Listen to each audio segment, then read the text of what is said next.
주사가 잘못된 게 아닙니다. 효과가 점점 짧아지는 데는 주사가 하는 일만으로 닿지 않는 이유가 따로 있습니다. 처음엔 주사 한 번에 두 다리 편했습니다. 허리는 묵직해도 다리 저린 게 가라앉으니 살 것 같았죠. 그 다음엔 한 달, 이번엔 2주 만에 또 다리가 당기고 저려옵니다. 그러면 속으로 셈을 해보게 됩니다.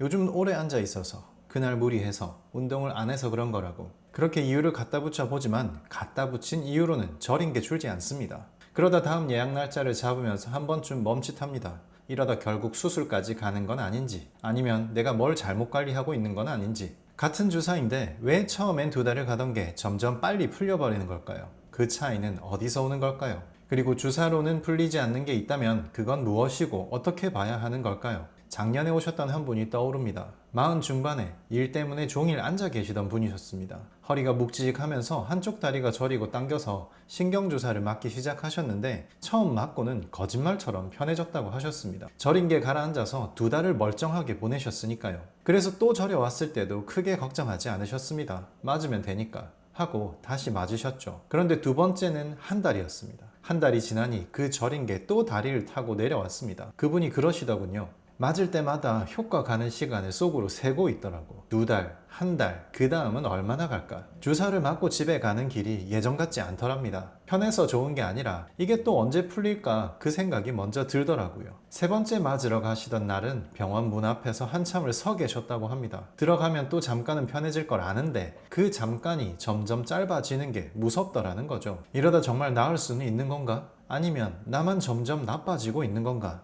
그 생각이 머릿속에서 안 떠나더랍니다. 왜 그럴까요? 신경주사는 아주 좋은 치료입니다. 다만 그 일은 정해져 있습니다. 눌린 신경 둘레에 부어오른 염증을 가라앉히고 다리로 뻗치는 저림이 전달되는 길을 잠시 막아주는 일입니다. 불이 난 곳에 물을 뿌려 불길을 잡는 것에 가깝습니다. 그런데 불을 끄는 것과 불이 왜 자꾸 나는지를 해결하는 것은 다른 이야기입니다.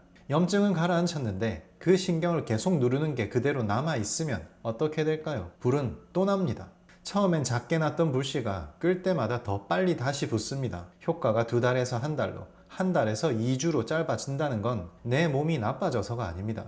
깔아앉히기만 하고 그대로 둔 무언가가 거기서 계속 신경을 누르고 있다는 뜻입니다. 그러니 효과가 짧아지는 걸 두고 스스로를 탓할 일이 아닙니다. 그건 관리를 못한 증거가 아니라 아직 손대지 않은 게 있다는 신호입니다. 그러면 자연스럽게 이런 생각이 듭니다. 누르는 게 그대로 남아있는 게 문제라면 주사를 더 자주 맞거나 더 세게 맞으면 되는 거 아닌가? 간격을 좁히면 따라잡을 수 있지 않을까? 그런데 더 자주, 더 세게 맞아도 마찬가지입니다. 같은 데를 아무리 여러 번 가라앉혀도 그걸 그렇게 만든 게 그대로 있으면 또 올라오니까요. 그러니 횟수를 늘릴 게 아니라 도대체 무엇이 신경을 누르고 있는지부터 봐야 합니다. 이런 적 없으셨나요?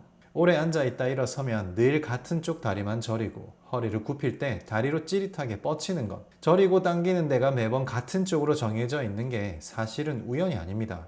척추뼈와 뼈 사이에는 디스크라는 물렁한 쿠션이 들어 있습니다. 그리고 그 척추 둘레를 앞뒤로 좌우로 얕은 곳부터 깊은 곳까지 근육과 인대가 사방에서 붙잡아서 기둥을 똑바로 세워두고 있습니다. 그런데 한쪽이 굳고 반대쪽이 헐거워지면 이 기둥이 한쪽으로 기웁니다. 기둥이 기울면 그 사이에 낀 디스크도 한쪽으로 밀리겠죠. 밀려 나온 디스크가 바로 옆을 지나가는 신경을 누르고 눌린 신경이 다리로 저림과 당김을 뻗어보냅니다. 늘 같은 쪽 다리가 저린 건 그래서입니다. 그리고 신경주사가 가라앉히는 건 그 눌린 신경 둘레에 생긴 염증이고요.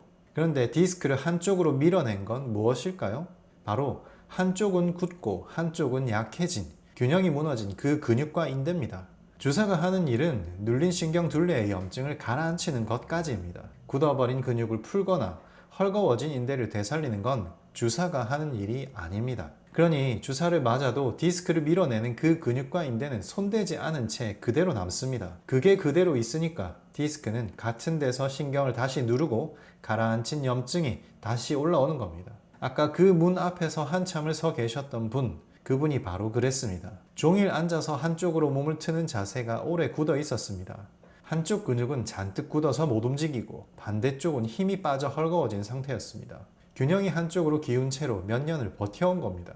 그 기운 힘이 디스크를 한쪽으로 밀어내고 밀려난 디스크가 다리로 가는 신경을 누르고 있었습니다. 주사를 맞을 때마다 잠깐 편해진 건 그 눌린 신경 둘레의 염증만 잠시 가라앉았기 때문이었습니다. 디스크를 밀어내는 기울어진 기둥은 그대로였으니 시간이 갈수록 더 빨리 다시 저려온 거였죠.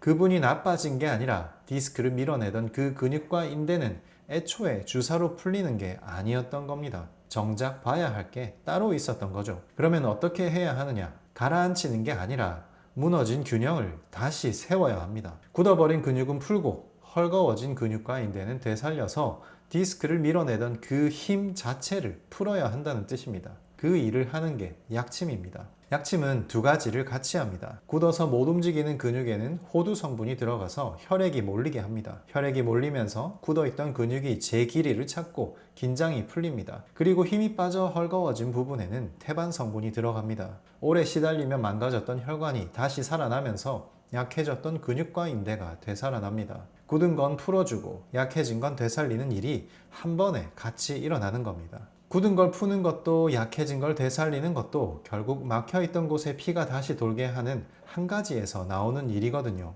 이렇게 사방에서 기둥을 붙잡는 균형이 회복되면 한쪽으로 기울던 힘이 고르게 나눠집니다. 디스크를 한쪽으로 밀어내던 힘이 풀리니까 디스크도 신경을 더 이상 누르지 않습니다. 누르던 게 멈추면 다리로 뻗치던 저림도 잦아듭니다. 불을 끄기만 하는 게 아니라 디스크를 밀어내 불을 자꾸 내던 그 원인을 고치는 겁니다. 효과가 다시 짧아지지 않으려면 봐야 하는 게 바로 이것입니다. 그 문 앞에서 망설이던 그분도 바로 그 균형을 다시 세우고 나서였습니다. 균형이 잡혀가면서 효과 가는 기간을 세던 습관이 어느 순간 없어졌다고 하셨습니다. 다음엔 또 언제 풀릴까 그 생각을 안 하게 된 게 제일 편하다고. 통증이 줄어든 것보다 샘을 멈춘 게 더 살 것 같다고 하셨습니다. 다음엔 또 언제 아플까 그 샘을 멈추는 것, 그게 어쩌면 통증이 줄어드는 것보다 더 큰 일인지도 모릅니다. 두 달이 한 달이 되고 한 달이 2주가 되던 그 시간을 지나오셨을 겁니다. 맞을 때마다 이번엔 얼마나 갈까 속으로 세면서 혹시 내가 뭘 잘못해서 더 빨리 아픈 건 아닌가 스스로를 의심하면서요. 그 샘과 의심으로 보낸 그 시간이 길수록 마음은 더 지칩니다. 효과가 짧아진다고 그게 꼭 자기 탓인 것처럼 말씀하시는 분들을 진료실에서 매일 마주합니다. 관리를 못해서, 운동을 안 해서, 몸이 약해서 그렇게 스스로를 먼저 탓하고 오십니다. 그럴 때마다 같은 말씀을 드립니다. 그건 당신이 무언가를 잘못해서가 아니라고. 그동안 굳고 약해진 그 근육과 인대를 한 번도 들여다본 적이 없었을 뿐이라고. 효과가 짧아지는 게 내 탓이 아니라 안 봤던 게 있다는 신호였다는 것. 그것만 제대로 보면 길이 있다는 것. 그것만 알아도 마음이 한결 놓입니다. 아픈 거기, 튀어나온 거기, 좁아진 거기, 거기만 봐서는 낫지 않습니다. 통증에 빼앗긴 일상을 이제 그 안 봤던 데부터 되찾으시면 좋겠습니다.